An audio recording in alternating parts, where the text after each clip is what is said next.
Yo les gens, j'espère que vous allez bien, je vous retrouve aujourd'hui pour une nouvelle vidéo sur Forza Horizon 5 et on part ensemble aujourd'hui pour une vidéo spéciale sleeper. Je vous ai déjà fait récemment quelques vidéos dans lesquelles on testait des voitures qui sont des sleepers, c'est-à-dire des voitures qui de l'extérieur ne paient pas forcément de mine mais qui cachent en fait des gros moteurs et qui sont en général capables de tracer beaucoup de voitures qui ont l'air beaucoup plus sportives. Donc vu que les sleepers sont un de mes styles de véhicules préférés, j'ai décidé d'en faire une petite vidéo spéciale, une petite compilation des voitures qui pour moi sont les meilleurs sleepers. Et on commence tout de suite avec la Subaru Legacy RS sur laquelle on va pas passer trop de temps parce que justement celle-ci c'est une voiture que je vous ai montrée il y a pas longtemps en vidéo.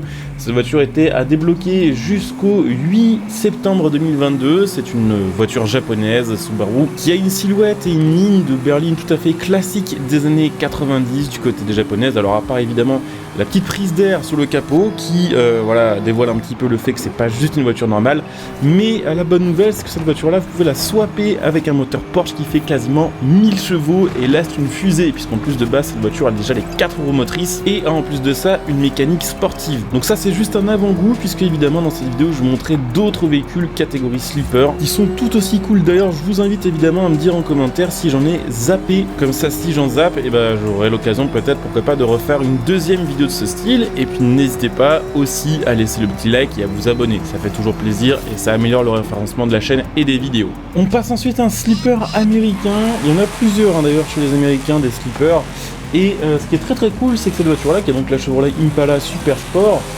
ça a été pendant quelques années une voiture de la police officielle américaine. Donc évidemment elle n'était pas aussi modifiée que ça puisque là elle fait comme aux alentours des 640 chevaux sans swap et avec du coup un son de 8 qui est très chouette.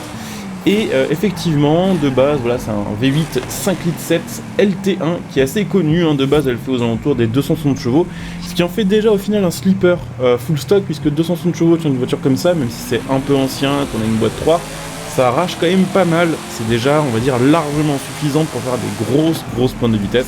Voilà, effectivement avec plus de 640 chevaux, ça déboîte. En plus de ça, il y a un petit mec là que j'ai croisé random sur le multi qui fait la course avec sa Maranello et on voit qu'avec sa petite Ferrari en accélération pure et dure, il a un peu de mal à me suivre mine de rien. Alors pourtant la Maranello 575 c'est quand même une très grosse bagnole.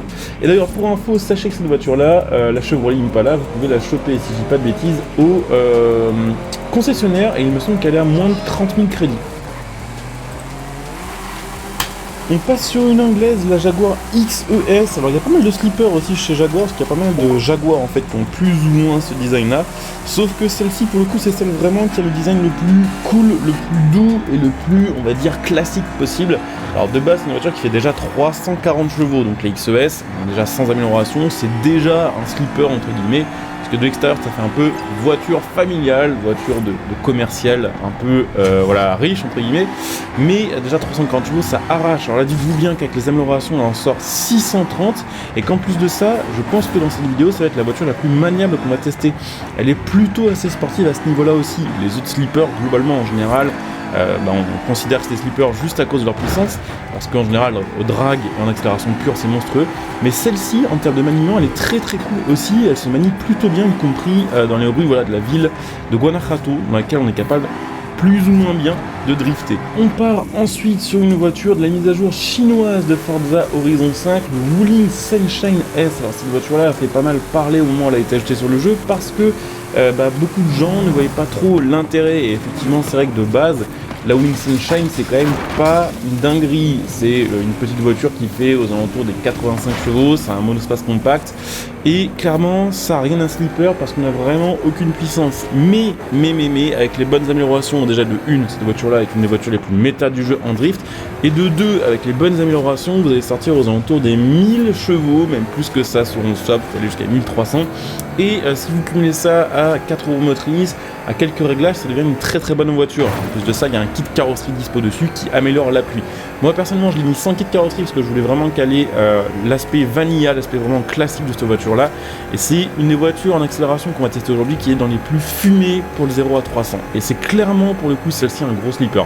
Par contre, elle est assez rare puisque c'est uniquement une voiture de récompense de section festival. Et pour l'instant, elle n'est venue qu'une fois sur le jeu en section festival. Alors, on ne sait pas quand elle reviendra. On peut espérer qu'elle repassera un de ces 4, vu que la mise à jour chinoise, je crois que c'est la mise à jour numéro 3 de Forza Horizon 5, ça commence un petit peu à dater. On a ensuite la HDT VK Commodore Group A, celle-ci aussi je vous l'ai présentée il n'y a pas longtemps puisqu'elle a été ajoutée sur le jeu il y a 2-3 semaines via une mise à jour.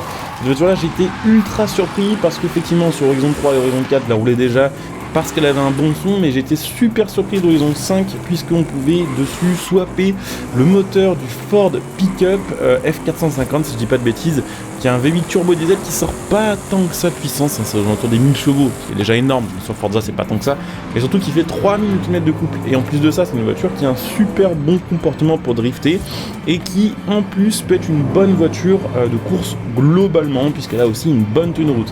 Seul défaut de cette voiture là c'est que c'est relativement rare, vu que comme je vous le disais, c'est une voiture qui a été ajoutée via la sélection de festival. Mais ça a été vraiment un de mes coups de cœur du mois celle-ci, et je l'aime vraiment beaucoup. En plus de ça, elle a vraiment la gueule de l'emploi, elle a une gueule d'Opel croisée avec une Renault des années 90, et franchement c'est hyper surprenant d'avoir autant de performances sur celle-ci.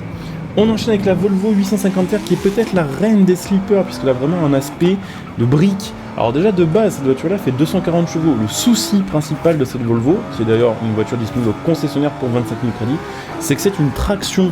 Donc autant vous dire que déjà de base 240 chevaux, full stock cette voiture là, les pneus avant, les roues avant n'arrivent pas à les gérer et c'est du coup une caisse qui a un maniement atroce. Du coup, si vous la mettez en 4 roues motrices ou en propulsion, vous éliminez un des gros problèmes. Et en plus de ça, vous allez pouvoir la swapper avec, il me semble, le moteur 2JZ Racing qui va vous permettre d'avoir aux alentours des 1300 chevaux sur ce break-là et d'en faire une machine à drifter. Bon, moi j'ai un petit peu de mal à gérer toute cette puissance-là au volant pour l'instant. Hein. Je suis toujours en phase d'apprentissage, d'amélioration. Clairement, j'ai de la marge encore au volant. Mais on sent bien, dès qu'on accélère, que de toute façon, elle décroche. Et ça, sans même les pneus drift. Donc si vous cherchez un sleeper pour drifter, un truc un peu marrant pour faire de Horizon Open, ça peut être vraiment plutôt cool. Et puis pour terminer, la Ford Crown Victoria Police Interceptor qui était ultra rare sur Horizon 4, sur Horizon 5, vous pouvez l'avoir en salon auto à 25 000 crédits et c'est un de mes sleepers préférés puisque celle-ci vous pouvez l'avoir en catégorie C avec 1500 chevaux et avoir du coup l'un des power builds les plus pétés du jeu. Parce qu'en plus de ça, par rapport à d'anciennes muscle cars qui sont aussi de très bons power builds, celle-ci est quand même plus moderne et a une meilleure tenue de route entre guillemets. Bon après ça reste un veau puisque c'est quand même une tonne 9 de base. On a vraiment une voiture qui n'est pas adaptée pour faire du circuit.